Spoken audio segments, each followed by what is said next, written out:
یہ اللہ کے سوا ایسی چیز کو پکارتا ہے جو نہ اسے نقصان پہنچائے اور نہ فائدہ دے سکے. یہی تو پرلے درجے کی گمراہی ہے. بلکہ ایسے شخص کو پکارتا ہے جس کا نقصان فائدے سے زیادہ قریب ہے. ایسا دوست بھی برا اور ایسا ساتھی بھی برا.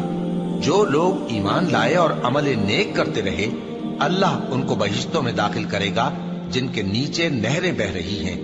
کچھ شک نہیں کہ اللہ جو چاہتا ہے کرتا ہے. جو شخص یہ گمان کرتا ہو کہ اللہ اس کو دنیا اور آخرت میں مدد نہیں دے گا، تو اس کو چاہیے کہ اوپر کی طرف یعنی اپنے گھر کی چھت میں ایک رسی باندھے، پھر اس سے اپنا گلا گھونٹ لے، پھر دیکھے کہ آیا یہ تدبیر اس کے غصے کو دور کر دیتی ہے. اور اسی طرح ہم نے اس قرآن کو اتارا جس کی تمام باتیں کھلی ہوئی ہیں. اور یہ یاد رکھو کہ اللہ جس کو چاہتا ہے ہدایت دیتا ہے.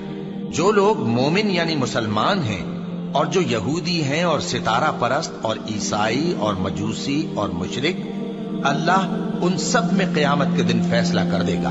بے شک اللہ ہر چیز سے باخبر ہے. کیا تم نے نہیں دیکھا کہ جو مخلوق آسمانوں میں ہے اور جو زمین میں ہے، اور سورج اور چاند اور ستارے اور پہاڑ اور درخت اور چوپائے اور بہت سے انسان اللہ کو سجدہ کرتے ہیں، اور بہت سے ایسے ہیں جن پر عذاب ثابت ہو چکا ہے، اور جس شخص کو اللہ ذلیل کرے اس کو کوئی عزت دینے والا نہیں. بے شک اللہ جو چاہتا ہے کرتا ہے. یہ دو فریق ایک دوسرے کے دشمن اپنے پروردگار کے بارے میں جھگڑتے ہیں، تو جو کافر ہیں ان کے لیے آگ کے کپڑے قطع کیے جائیں گے اور ان کے سروں پر جلتا ہوا پانی ڈالا جائے گا.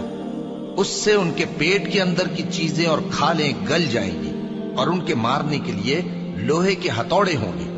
جب وہ چاہیں گے کہ اس رنج و تکلیف کی وجہ سے دوزخ سے نکل جائیں تو پھر اسی میں لوٹا دیے جائیں گے، اور کہا جائے گا کہ جلنے کے عذاب کا مزہ چکھتے رہو. جو لوگ ایمان لائے اور عمل نیک کرتے رہے، اللہ ان کو بہشتوں میں داخل کرے گا جن کے تلے نہریں بہ رہی ہیں. وہاں ان کو سونے کے کنگن پہنائے جائیں گے اور موتی، اور وہاں ان کا لباس ریشمی ہوگا. اور ان کو اچھی بات کی طرف رہنمائی کی گئی اور خوبیوں والے مالک کی راہ بتائی گئی. جو لوگ کافر ہیں اور لوگوں کو اللہ کے رستے سے اور مسجد حرام سے، جسے ہم نے لوگوں کے لیے یکساں عبادت گاہ بنایا ہے، روکتے ہیں، خواہ وہ وہاں کے رہنے والے ہوں یا باہر سے آنے والے، اور جو اس میں شرارت سے کجروی و کفر کرنا چاہے تو اس کو ہم درد دینے والے عذاب کا مزہ چکھائیں گے.